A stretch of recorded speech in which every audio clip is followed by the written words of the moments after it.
Good evening, everyone, and welcome to the Brian Crombie Radio Hour on Saga 960. I want to welcome back PJ, a buddy of mine from Paris, France, who runs an investment banking business that specializes in the life sciences, but dabbles in real estate and some other technology opportunities.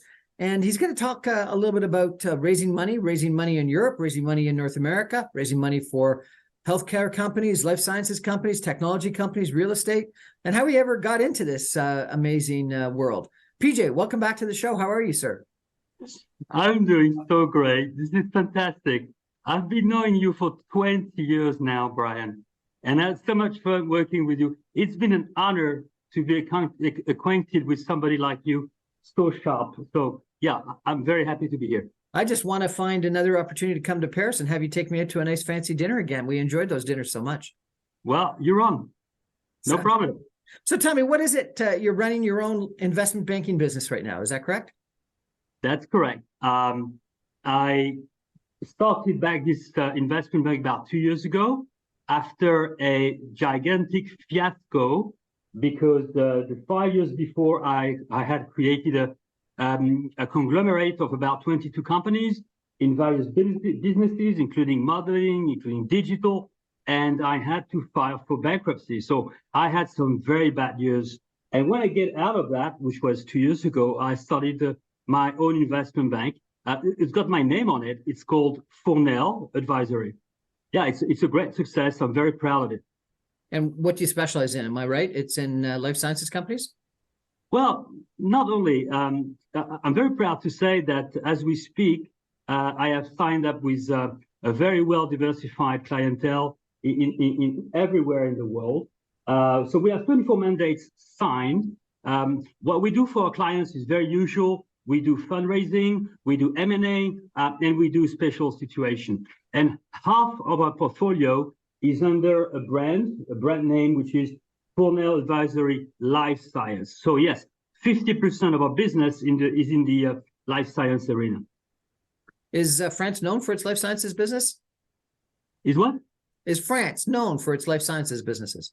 Well, yeah, we have some big guys, and you should know one of the biggest drug delivery system company, which is a biotech, and the name is Ethypharm, and it's the first one in continental Europe. We have about 60 biotech companies in France, which is about the same number as Israel. Israel is very present in biotech, and it's about 10%, 15% of what you can find in the USA. Yeah, it's a very active business in France, but you probably know that over the last 18 months, it has been very, very difficult to raise money on biotech in the world because of the economic situation. So yeah, we take great pride to have 12 mandates signed, but we only have 20% our mandate in France. 80% is outside of France. It's North America, Israel, continental Europe, and UK. So for these yeah, we're just about everywhere. For these North American clients, are you raising money globally or just in Europe? For I got three biotech clients in the US. We are raising funds for them in the US. So the beauty of my investment bank is that we have a footprint not only in terms of clients, company needing money, but also we have the distribution arms and the connection. Do you have personnel in North America? No, we do not at this stage, but it will come. Oh, so you need a partner in the North America. Here we go. Unbelievable. Synchronicity. So tell me, you say it was tough to raise money in the last couple of years. I would have thought, given the global pandemic and the proof that, mRNA vaccines, the technology there was so helpful, that, medical science was so incredibly helpful in the pandemic. I would have thought that it would have proven that investing in biotechs and investing in new technologies makes a lot of sense. Well, you probably know, Brian, that large pharma have created over the last 20 years some fund compartment, some subsidiary, if you wish, and they use this arm to explore strategic alliance with biotech that have some NCEs, which means some molecules, or some technology that can be heard of, but without impairing their financial statement. So they've done that for about 20 years. It has not been successful. If you hear about the Glaxo, the Smith, the Pfizer, well, they have a pipe which is close to nothing, but they've made so many mistakes that now they want to wait about a year or two to get some results and then invest again. So yeah, it's a very difficult market. Why is big pharma so challenged in developing NCEs, new chemical entities, as you like? What is it about these big pharmaceutical companies? Why do they have such difficulty? Well, you perfectly know that if you are to develop a drug for cancer, for oncology, and you are either a large pharma or a biotech, you know that your chances of success on a preclinical stage is somewhere around 0.1%. So large pharma have a great difficulty to explain their development because, frankly, they know that it's going to be 99% of the case a failure. And the more you go into the clinical trials, the cost of development and afford the check that you have to perform on human beings multiplied by 10 on every step of the road. So if you need to spend like 1 million in preclinical, it's going to be 10 million phase 1, 100 million phase 2, and over $1 billion of phase 3. So yeah, $1 billion to develop a drug product. Really? Seriously? Oh yeah, but come on. Yeah, of course. Yeah, of course. I'm facing a very interesting case. I have this mandate for a year now with a UK biotech. It's amazing. It's just great. It's an insulin via oral form. So that will be a breakthrough because diabetes in developed countries represents about 650 million individuals, and they're using pumps or they sting themselves in order to get the insulin. So if we switch to oral form, this is a market of about $50 billion per annum. Now, I can't get the financing. The fundamental reason why I can't get the financing from my biotech, that's the story of the $500 bill. What is it? It's very simple. You're walking in the street and you see a $500 bill. And everybody's going to say to you, well, pick it up. Because if nobody's picking up, there's something wrong. There's something hidden. And that's why I have a hard time to find, I'm looking for $100 million on this mandate.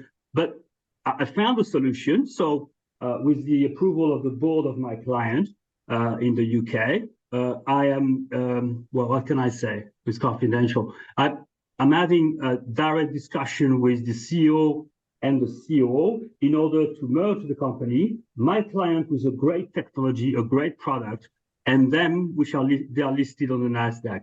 So it's very challenging, it's very interesting, and my client is very happy because I took the lead on this proposal. Fascinating business that you've got yourself into. It's really quite interesting. We're going to take a break for some messages and come back in just 2 minutes with Pierre-Jean Fournel. Stay with us, everyone. We're going to talk about raising money in a difficult market, particularly in the life sciences area, but also in some other areas as well. Stay with us.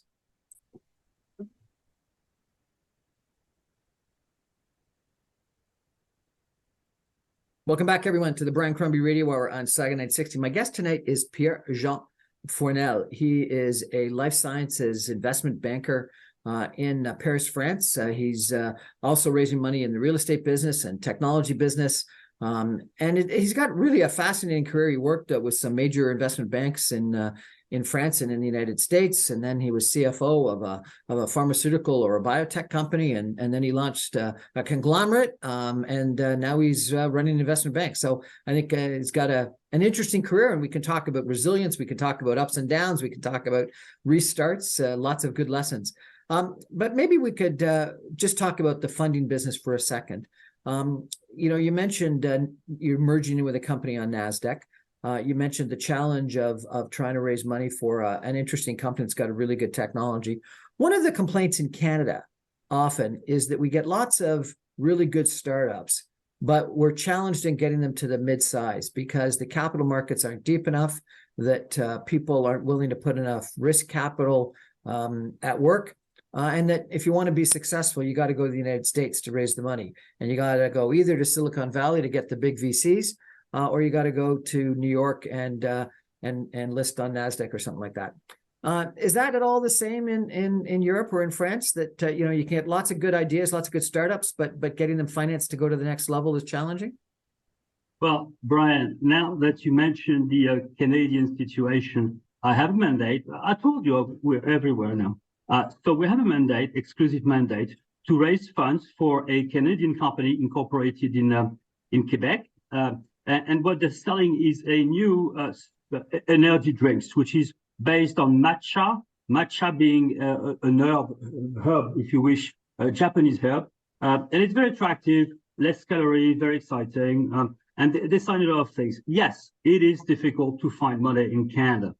So what I did with my client, we did some fundraising in the US, exactly as you say, because people are more ready to put some money into it. But there's something huge in Canada, which is great. If you can attract this, I can call them an investor. It's La Caisse des Jardins. I don't know if you're aware of this big name. It's just amazing. So it's an entity governed by the state of Canada on the French part. And they provide every type of financing under very attractive conditions. But they are the only one. We have the same situation in France. We have what we call BPI, and it's the state-owned bank that provides advisory, financing, every compartment, equity, debt, guarantees, everything. Very active, but it's not enough. The point that we have, and that's the reason why I'm not investing so much in France.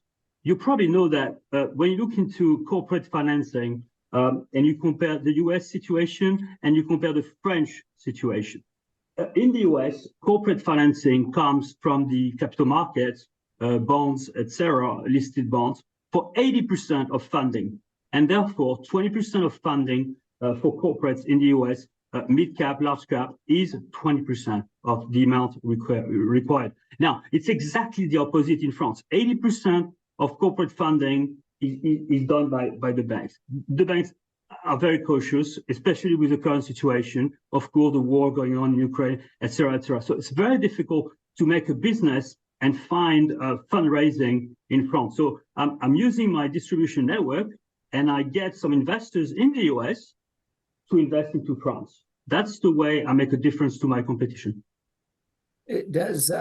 Do American money, American VCs, are they interested in investing in Europe? Yes, they are. By the way, so we've used this source of financing extensively over the last 16, 18 months. But now we're going into Eastwise, we're going to the Middle East. And it's amazing, Brian, so much money available, and they can invest in France. They prefer to invest in the UK. So sometimes I give advice to my clients to open a holding in the UK to get this mimic and get the financing. But anyways, in Europe, we are between the west side with the US, 6 hours jet lag, and the Middle East, 4 hours jet lag, and we can tap on the two markets. And we make tons of money. I'm surprised that you're saying that they would still prefer to invest in the UK. How has Brexit impacted people's interest in raising in France, Europe versus the United Kingdom? Well, okay, I've been working in London for some years. I would say that, yeah, I know how they react, how the British guys are working. But on this particular case of the Brexit, it just doesn't make any sense. They've lost 2% growth. I mean, they've shown minus 2% growth of GDP, when the rest of Europe has shown plus 2, plus 3. We don't know exactly the numbers, but out of the 300,000 investment bankers in London, post-Brexit, they are down to 250,000. What I can see as a direct conclusion to that is that real estate price in Paris is not going down when it is in London. So very bad choice, poor understanding of the situation. I can't help them. Where have the people gone? Where have the bankers gone? Have they gone to Paris? Have they gone to Frankfurt? What are the cities that have benefited from Brexit versus London, which has been diminished? the vast majority is going to either Brussels in Belgium or Paris, France. Some are going to Frankfurt. Some are going to the Silicon Valley in Australia. Some are going to Madrid and more often to Barcelona. But the majority of his investment banker, which, by the way, Brian, most of the ones that have transferred from the UK to France, they were French in the first place. I don't know if you know that, but the finance market in London was controlled by French-speaking people. So it was very easy for them to come back to Paris. I didn't know that. That's interesting. Why is that? Because of well, the reason is very tricky. The reason is very tricky. It's about math. We have arguably the best scientific university in Europe and maybe in the world. It is called Polytechnique, which means several techniques, which is often called X. So we call this school X, which stands for Polytechnique. And we arguably, we have the best engineer in the world. And it's a shame because I would really think, because I got kids, I got my priorities. So I wish all these engineers would create some bridges, some roads, some schools, but half of them went to the city because they can, you're aware of 10 minus 9 programming. What I mean by that is instant trading. So the languages that you need to use on your platform in order to have immediate payments and immediate position be taken to consideration on both sides of the Atlantic, this is really a mathematical problem. So that's why there's a lot of French in London, or used to be a lot of French in London. Why Brussels? Why did they move to Brussels? Oh, Brussels. Of course, you have the Parliament, the European Parliament, but more importantly, I don't know if you know, but the average price in the Golden Triangle in Paris, which is the 8th and the 9th and the 16th arrondissement, which is basically the west side of Paris. But the average price for offices is around 18,000 euro per square meter, which is about 1,500 square feet. In Brussels, you divide by 2. So that's why Brussels is very attractive. And what about housing? You can have a house. In Brussels, you can have a house. So you can have an office and you can have a house. Correct. So it's money related. That's interesting. And Frankfurt, everyone thought Frankfurt was going to take off. Why did Frankfurt not take off? Have you been to Frankfurt? I have not, actually. You have not? Okay. Because otherwise you would know.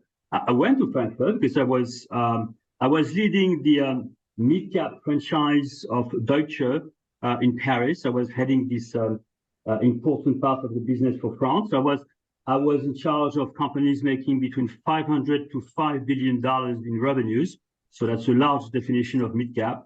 And I had to go every other month to Frankfurt. Every time, so you use you don't go by plane, you use the train. When you get out of the railway station, you got junkies all over the place. Second, the city is ugly. No trees, nothing. And third, it's very, very expensive. And fourth, you really need to speak German in Germany. You can make a living in Paris speaking only English, but you cannot in Frankfurt. Well, why is that? Is that the vast majority of French people speak English, or and in Frankfurt they just speak German, or is it an attitudinal difference? Well, I don't know what's going to happen with my answer because it might be interpreted as very, kind of racist. But, well, this is a true story. Germans are very proud of them. They control Europe. They represent roughly half of the GDP, no, a little bit less, of the GDP in Europe. And they think that we their client, their supplier, their collaborators, we should speak in German because it's a leading language that governs a lot of successful business transactions. It's amazing. But the city is awful. It's just awful. I've never seen that in my life. That's interesting. Berlin is But beautiful. people are very nice. People are very nice. But in the business, you'd better speak German. Well, that's that's interesting. I think that one of the positives of Paris, there's no question, is how multilingual people were in France that I met when I was over. And I would often start trying to speak in French, and then very quickly people would convert to English because my French was so terrible. And I think they appreciated that I tried, but they didn't want to suffer through my terrible French. What do you think is going to happen in Europe from a financial standpoint? Brexit obviously is not going to be unwound. Is it going to continue to? Is London going to continue to diminish in its stature? Yes. Major investment banks in the city are not renewing their leasing agreement, so they're exiting. It's going to drive the real estate business, for business and for lodging, down dramatically. They started from a very high level. Again, prices in London, let's pretend South Kensington, which is arguably the best area in London. You're talking $3,000 per square feet. When in Paris, it's half of it. So it's going to go down. It's going to hurt them very, very, very, very importantly. They have to mute. They have to find something else to transmute. They're in bad situation, bad judgment, bad decision. They're in trouble. They're in real trouble because I don't know if you know, but the contribution of the finance sector in the GDP of UK is in excess of 15%, and that's only 300,000 people. So it's huge. I don't know. In France, it's probably 5%. They're going to be really in trouble. They are in trouble. We're chatting with Pierre-Jean Fournel today about investment banking, about raising money, about life sciences companies, and about what's going on in Europe post-Brexit from a financial standpoint. We're going to take a break for some messages and be back with PJ in just 2 minutes. Stay with us, everybody. Yeah, Brian, I just wanted to go through with you. PJ, I was going to introduce you. Anyway, PJ, tell us why you think you've been successful in raising money for all these pharmaceutical company, biotech companies, life sciences companies around the world. What's your key to success? I think, yeah, thank you so much. I think our success is that Fournel Advisory needs to be explained because it's not coming from nowhere. There's about 10 arguments, but very quickly, the first one is that we are truly international. I mentioned it. Our business is 20% in France, 80% outside of France. But what I'm saying now is valid not only for clients, but also for investors. So we can present cases in Germany to an investor in the US, which is huge.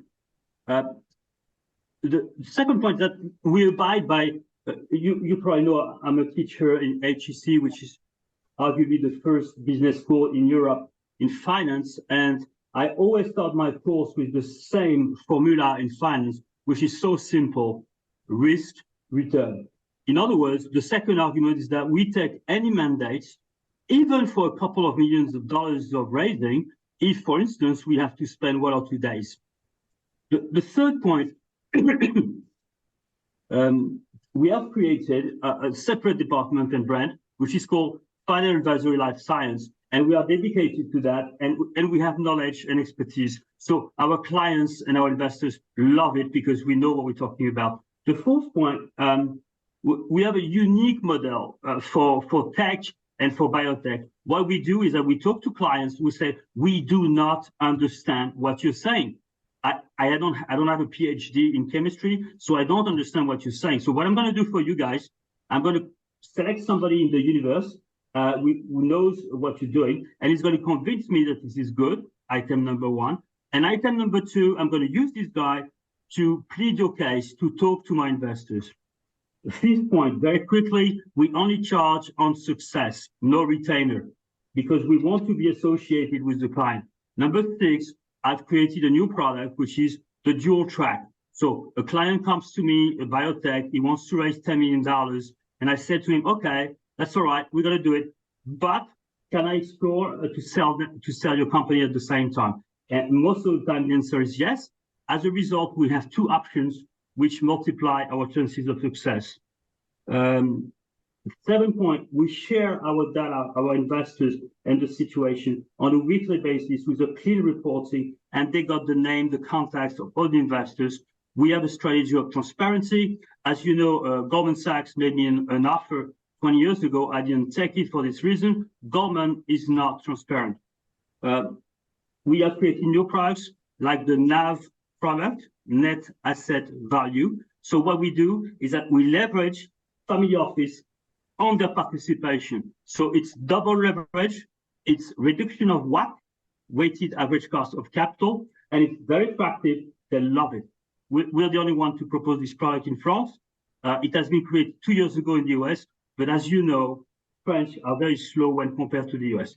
Sorry, interrupt. Explain that in greater detail if you could. Sure.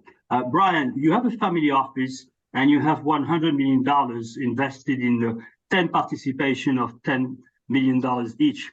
Some of them generate cash flow like LBO financing, some don't, some are early stage, etc. So we get your data and we talk to you have about 30 funds, debt funds in net asset financing in the world. So we present your case, and what we're doing is we're going to leverage your family office. So we're going to roughly we can do on a typical situation, we can raise on the basis of 30% incremental. It means that in the example of your family office of $100 million, I can give you $30 million in debt that will not amortize over 7 years.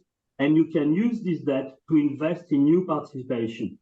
What we encounter with our clients in France, in the UK, in Germany, in Switzerland, they're very attracted by that. Most of the time, they do an internal rate of return in excess of 20, 25. So when I charge them 8, 10% on the debt, it's an arbitrage. So that's interesting. So what you're doing is you're just suggesting that these family offices don't just invest their own equity, but they leverage it up with debt from somewhere else and invest more than the $100 million that they have. It seems like what most companies would do, and that's surprising that the family offices haven't done it in the past. I'm surprised that you think that's so innovative and new and different. It is innovative to use this product in continental Europe. It is not in the US. You have 17, a very famous fund on that. You have Crestin, you have AXA. All these guys, they view that a bit like equity. You have to understand that these guys that are providing funds to family offices in the form of debt, they're therefore increasing their internal rate of return automatically. They are managed, incentivized like private equity funds. So they have the carry, they have everything, and besides, they are very, very clever. And we can go so fast with this guy. I just closed one. It took me 2 months to raise $50 million on a family office. It's very quick, very, very quick. Fascinating. Thank you. Are there any other reasons, or those are the ones? No, there's 2 left, my friend. 2 left. You're gonna love this one. I always explain to my team that we need to do, and we do it once or twice a day, a Tinder approach. You know Tinder? I don't, but go on and tell me. You don't know Tinder? Come on. I don't know Tinder. Okay, Tinder is a marketplace to unite men and women, or men and men, or women and women. So we use the same approach, because when you use the Tinder file like this, when you have your Tinder application here, and you see a pretty face that you love, you will swipe on the right. And if you do not, swipe on the left. So what we do with our investors, it happens once or twice a day. We come up with our portfolio. So we have 24 deals now. And in 10 minutes, they look at it, we present it in 30 seconds, and they reject or they look into it. So we call that within my bank the Tinder approach. The last one, that I've lost. Sorry, I apologize. Are you showing these Tinder date opportunities to your potential investors? Correct. Really? This is in the whole universe. Middle East, which is very funny when you talk Tinder with the Middle East, very funny. UK, Germany, Switzerland, UK, US. And the last point is that we are fully digital. So we use a Sales Navigator, if you know it, or some other application like that. We put some criterion. For instance, my client is fintech. We want investors in Saudi Arabia, and we want to invest in France.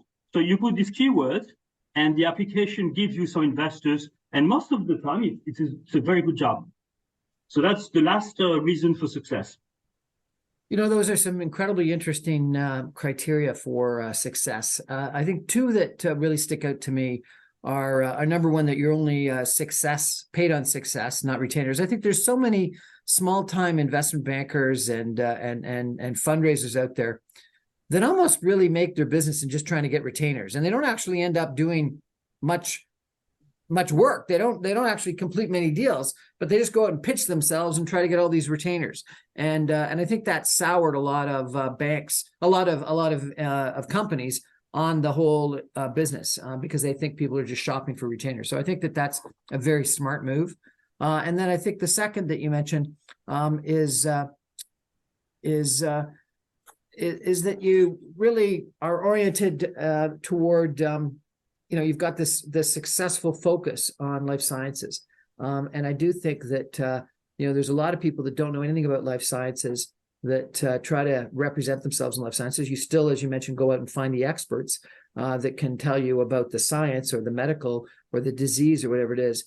But I do think that there are, in Canada, as an example, the people that cover life sciences are often the special situations people. They're just people that, have a portfolio of different things rather than people that specialize in the area. In mining, in oil and gas, you get people that specialize in that. And life sciences really is a different business. So I think that having that separate business that you say, is called Fournel Life Sciences that focuses on that area, even if you go out and get the experts, is smart and key.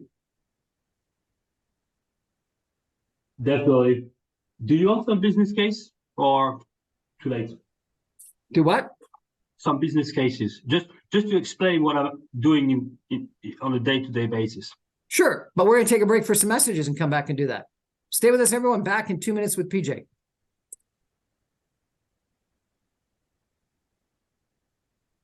Welcome back, everyone, to the Brian Crombie Radio Hour on Saga 960. My guest is Pierre-Jean Fournel. He runs Fournel Investment Banking and Fournel Life Sciences. He's a banker that raises money for people in Europe and around the world, and he raises them money from the whole world. And he's speaking to us right now, I presume, from Paris, France. Is that correct? That's correct. What what district? What Richard-Dant or whatever it's called? I'm in Paris in the 15th arrondissement, which is close to the Eiffel Tower. Excellent. You were going to give us a case study. Give us an example. Yeah, but I was going to say, if you move to Paris and if you travel to Paris, I will entertain you in the Eiffel Tower. I look forward. What do you think? Sounds good. There was a little district right between Les Invalides and the Eiffel Tower that I found fantastic. Great boutiques, cafes, restaurants, etc. Evans district. Yeah, just before I get into that, because you know that my past business experience has been troublesome. I thought about a word from Winston Churchill. Success is not final. Failure is not fatal. It is the courage to continue that counts. Now, some example Tinder way. So it's going to be 30 seconds by case. So you have to be very, very ready to listen what's going to happen. First one, Pink. This is the code name of a fixed income trading platform that we're putting together with our clients. And we have the sponsor of the first family office in the world. I am not allowed to give the name, but it's French, and it's in the world of luxury. So we're so proud to be sponsored by the first fortune in the world. We're looking for 1.5 million in the form of equity. That's one example. It's a pure startup. The second one, platinum, we're looking at a debt fund in Delaware. We're raising $500 million, and it's going to be dedicated to debt to mid-cap in France that meet ESG criterion. Third case, a UK biotech, oral insulin GLP-1 that I mentioned to you. So we're negotiating with a listed company in NASDAQ in order to merge the technology on one side, the money on the other, and make a $1 billion investment. Fourth one, Mailstone, that's not coded, that's the name of the company. It is huge. Brian, I'm saying to you, it's going to be a new unicorn. And that's going to be in 2 years from now. And it's going to be listed on NASDAQ, and it's going to be in excess of 1 billion. It's about a very simple thing. It's emails that go through our application acquire a legal status which can be enforced, presented to the court. It's as valid as a signed document between a notary and a client. It's amazing, and it's using blockchain, and it's a very small raising. It's only 3 million euros. The last one is the company that I mentioned in Canada. The founder is a friend of mine. He's young. He's 35 years old. Very, very clever. Very, very clever. And he has put together this new energy drink that is far better than competition. And he's signing every week a new distribution agreement. And he needs money, so he appointed me to find money on the Canadian market. Well, I want to check out this healthcare drink. That sounds fantastic. PJ, let me. The name is Toro Matcha. The name is Toro Matcha. If people want to check you out, do you have a website they should go to? No, we are in France, so we are a third world country. We don't have electricity. We don't have water. But why don't you try Fournel-advisory? What do you think? Fournel-advisory. Sounds good. PJ, you've been a successful investment banker and banker in Europe, in the United States. You've been CFO of a drug delivery company. You built up this 22 company conglomerate. You went bankrupt, and you're starting again. You quoted Winston Churchill, and I think that was an excellent quote. What's your key to success? Is it that attitude of Winston Churchill's, or what is the key to the resilience, the get up off the mat and keep going success of Pierre-Jean Fournel? Well, you probably know Steve Jobs.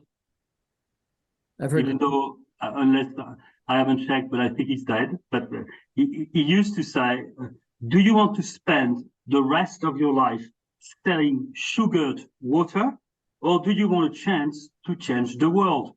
I took the other portion. I'm having fun every single day with my teams and my clients and my suppliers. I don't even have to think that I need, PJ, you need to wake up because past times were difficult. It doesn't come this way. It's every single day open a new area of wealth and joy. PJ, Pierre-Jean Fournel, thank you so much for joining us today and inspiring us to. Why don't you repeat the Churchill quote? It's success is not. Let me find it. Okay. Success is not final. Failure is not fatal. It is the courage to continue that counts. So I try to apply that to me, to tell you the truth. I think it's working. Success is not final. Failure is not fatal. It is the courage to continue that counts. Well, I can see Winston Churchill now. Fantastic. PJ, thanks for joining us. Really appreciate it. That's our show for tonight, everybody. Thanks for joining us. I remind you, I'm on every Monday through Friday at 6 o'clock in the evening Eastern time. You can get all my podcasts on briancrombie.com, and you can stream me online, even from Paris, France, the 17th or whatever it is that you said you were in, at www.saga960am.ca. Sorry, the 7th. I can never pronounce that word. District. Good night, everybody. Thanks.